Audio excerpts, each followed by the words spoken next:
Bullshit. Let's pretend for a moment we've entered a parallel universe, free of BS and full of bold solutions. That's what no BS marketing is all about. I'm your host, Carter Mastovich, and let's cut the BS. Ladies and gentlemen, it's Carter Mastovich, our guest host today, and my youngest son. This is Dave Mastovich on the No BS Show. Here's the Cut the BS rant, then we'll have some fun with Carter.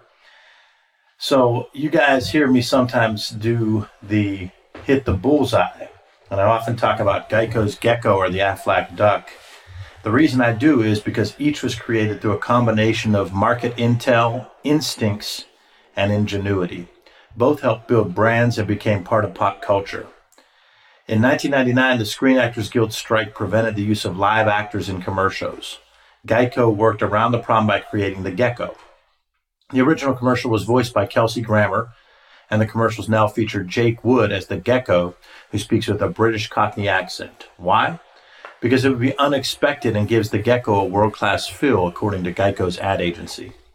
The gecko was voted America's favorite advertising icon in 2005, and Geico recently passed Allstate to become the second largest provider behind State Farm in the hyper-competitive auto insurance market.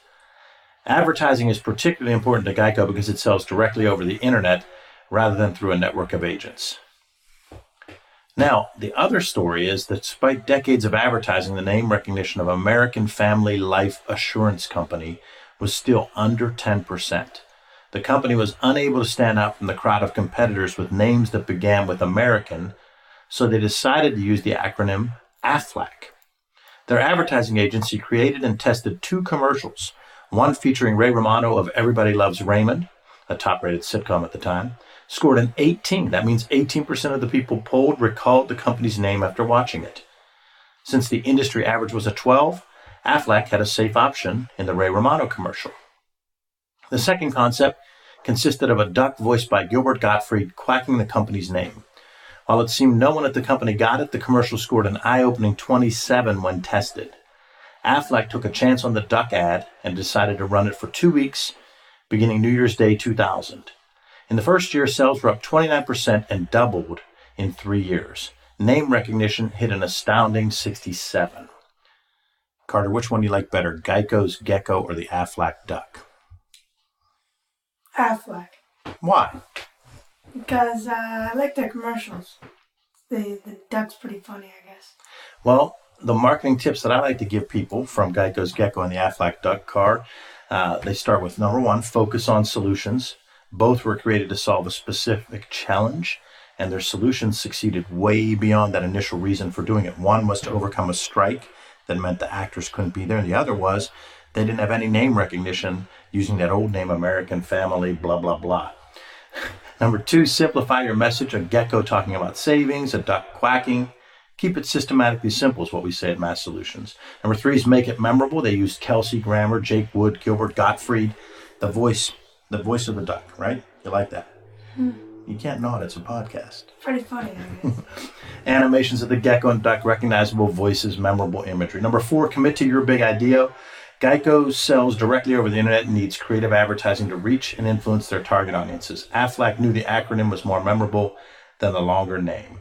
So that's usually the first question in our Hit the Bullseye segment, which we're going to get into in a minute. We have our guest here today, who is my youngest son, Carter Mastovich. Carter, sixth grader. We're going to ask you some stuff to see what the perspective of a middle schooler is with respect to messaging. So the first thing is, we know you love basketball, right? Yes. Folks, he loves basketball. Let's talk about the NBA. Let's talk about the NBA. Huh? You go to some Cleveland Cavaliers games, right? Yeah, I'm going to one Thursday. Who's playing? The Cavaliers, obviously, and the Oklahoma City Thunder. Who's the main guy in the Oklahoma City Thunder for our listeners that don't love the NBA? Kevin Durant and Russell Westbrook. Both are very good, but KD's probably better. Kevin Durant. I don't know. Russell Westbrook's definitely top 10 as well. Yeah.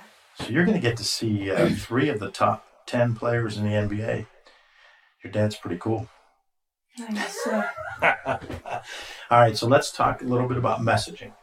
So LeBron's in a lot of commercials, right? Yeah. Any of those commercials you remember that you thought were particularly good, or maybe made you want to buy those shoes that you just got that are LeBron's?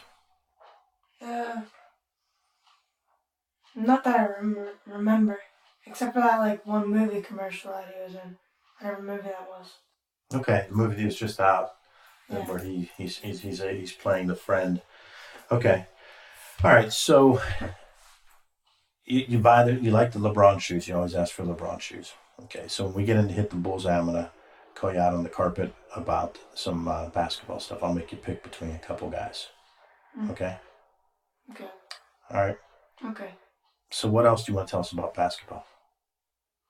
It's my passion. I like it a lot, and my dad's my coach. He's a pretty good coach, I'd say. And I like playing for him. Who do you play AAU for? What's the name of the team? Math Solutions.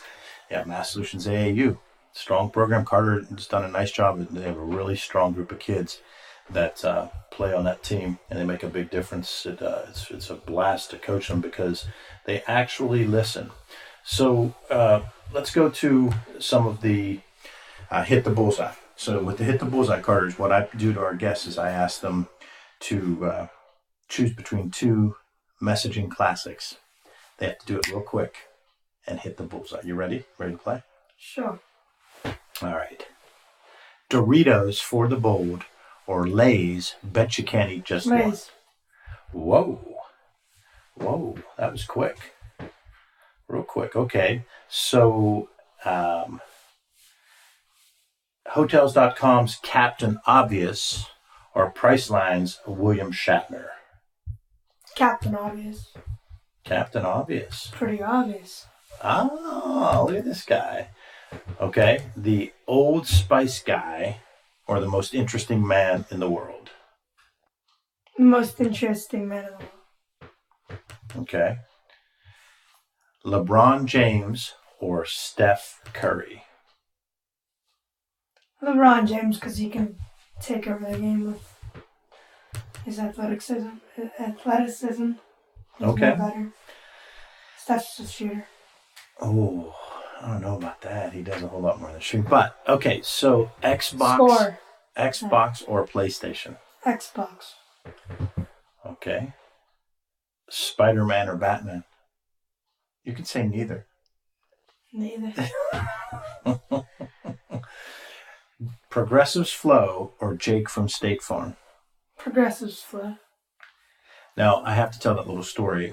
Years ago, when Carter was 6 years old and Flow was just becoming popular, one of the guys I coach with is an adjuster for Progressive, and he pulls up in his car to pick us up to go to a game. Carter gets in the back, and he says, "Do you know Flow?" So the perspective of a 6-year-old is pretty funny. Let's get a couple more here. Let's see. Nothing outlasts the Energizer or Can You Hear Me Now? The Energizer Bunny. Okay. All right. I'm Loving It from McDonald's or Have It Your Way from Burger King? I guess McDonald's. What's your favorite restaurant to go to, the fast food ones? You can be honest. Where do we go the most? Probably like Burger King and McDonald's we go to the most. I like Arby's a little bit there. What about Chick-fil-A? Oh, Chick-fil-A. I forgot about that one. Yeah, I would take that one. Chick-fil-A ends up coming in first. It's where we go to try and get a little bit healthy when we're forced and pressed for time. Let's see. What else? Is there any other ones I can get you? How about Melts in Your Mouth, Not in Your Hands, or Taste the Rainbow? Melts in your mouth. Not in the hands, whatever. Okay. Anything else you want to tell us about school, studying for school, or playing video games? I know the answer. Playing video games. No, probably. Actually, I don't really hate working on schoolwork. It gets me smarter, I guess. Well, this one I'm just going to actually help me as a coach. So, what are your top 3 favorite drills that we do in either 55-second guard and glove drill. Explain the 55-second guard and glove drill. So, well, first of all, remember we used to have the guard and gloves, right? Tell them that. Yeah, we used to have actual guard and gloves that you would go out in your yard and pull out weeds with. We gave them to the whole team, and there's 3 sections or parts to the 55-second guard and glove. First is you just dribble up the court with your right hand, back with the left, and then the second time at each quarter of the court. So, which would right. Up and back before. Yeah. So before every 4 parts of the court, you can make a move. So you maybe do a crossover, and at the half court you do between the legs, and then third you'd go behind the back, and then you'd come back and do the same thing. And then on the third part, you just do a pretzel between your legs. So you kind of carry the ball and put it between your legs like a pretzel. And walk the whole length. And then or run. Or run. And then on the way back, you go backwards and do the pretzel with it. Yeah. And it's 55 seconds to do all that. You have to make it in 55 seconds, or you run suicide. Yeah. And the garden gloves is to force you to use your fingertips instead of the palms, so you can dribble better. Yeah. So you like that one? Mm-hmm. I think you like that because you always beat the 55 seconds. You come in first a lot. Good. What's your second favorite drill? This will be the last one we'll put you on the spot for. What's your second favorite drill? Kentucky layups. Or Cincy break. Okay. Cincy break and Kentucky are probably tied for second. Okay. Kentucky layups just typically you start at the foul line, one guy throws it off the backboard, throws it to the guy on the foul line, he runs up to the half court, and it's just nonstop. You shoot layups, run full court, just shooting layups. And Cincy break is a 3-man fast break. You throw it off the backboard at the start of the drill, and then you throw it to one guy, and the guy dribbles to the middle. He can either take it all the way to the lane and make a basket. He can shoot the ball. He can pass it to one of his 2 teammates. And then usually you add 1 defender, and then we add 2 defenders. And it's a continuous drill. Continuous drill. Wow. I'm excited the way you articulate these drills. I'm impressed. It's going to be a coach someday, folks. So the Kentucky layups and Cincy break, they're fast-paced. That's why you guys love them, right? Mm-hmm. Yeah, good. Well, Carter, let's talk about Kobe Bryant, because he's going to be one of my upcoming light readings. And you were saying how excited you are that light reading has all the readership it does. You didn't say that at all. You were teasing me. You didn't believe me how many readers we have. Okay, so Kobe Bryant, I'm going to do a light reading on Kobe Bryant because to me he's the first big retiree of the younger portion of the millennials, people maybe age 15 to 30. So for that group, he's the first one that retires, and there's a cycle that goes through in anything you like. If you like sports, if you like music, whatever your entertainment, you go through people that you grew up with that were older than you first, and they retire. And then there's ones that are the same age as you that retire. Then you're a little bit older than the ones that retire, and then you're way older than the ones that retire. So for the younger millennials, Kobe is someone that, like for your brother Brevin, he was his favorite player from the time Brevin was 6 or 7, and Brevin's now 17. So that's the first big guy from Alec and Brevin's era to retire. For you, it'll be LeBron in 8 years, maybe 9. And so it starts setting the milestone of retiring. And then for someone like, Mike Gaddy from our office, right? What do you think of Mike? Mike's pretty laid back. He is laid back, huh? Well, for Mike, this is probably one of the first retirees that he's actually the same age as or getting close to being older than. But for Mike, Kobe was right when Mike was getting out of high school. So from Mike's college years till now, he's watched Kobe. So in each of the things, Carter, like movies, music, TV shows, sports, stuff that we relate to when we're growing up, there's someone that'll retire and it starts making you think about your own age and your own place in life. And so for the millennials, Kobe Bryant's recent retirement was a big one. I thought I'd bring that up to you since you love basketball and he's your brother's favorite player. Does he still like him? Brev's the man. He still probably knows. He still likes him, but he doesn't really watch any of his games anymore. Well, Carter, what else do you think about the No BS Marketing Show? You've heard I forced you to listen to them when we're driving to Chick-fil-A, actually. I forced you to listen to them. So tell me what you think of the shows. They're pretty good.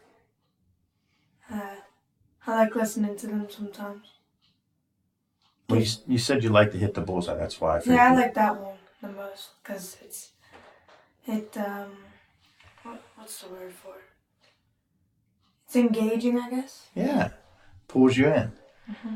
Good. You have a future on radio. Mm-hmm. Well, thank you, Carter Mastovich. He's my youngest son, and he's passionate about basketball. He knows his messaging, and he picked LeBron over Steph Curry, which is the big rivalry right now. And we'll see on Thursday when we get to see Kevin Durant and Russell Westbrook. But I wanted to do the show this week with Carter as a guest and use the Geico's Gecko and the Aflac Duck to kind of explain why I picked that to start off every Hit the Bullseye. We'll have upcoming shows with Eric Guy from Predictive Synergistic Industries and Lorianne Poutier from IntegraCare Corporation. So thank you for listening, and make sure you sign up for light reading. Go to masssolutions.biz so that you can do so, and also subscribe here via the boldsolutions.nobs.com. You'll pick up show notes and additional marketing and messaging resources. Remember, ask yourself, what's the big idea, and build your story around the answer. It's all about bold solutions.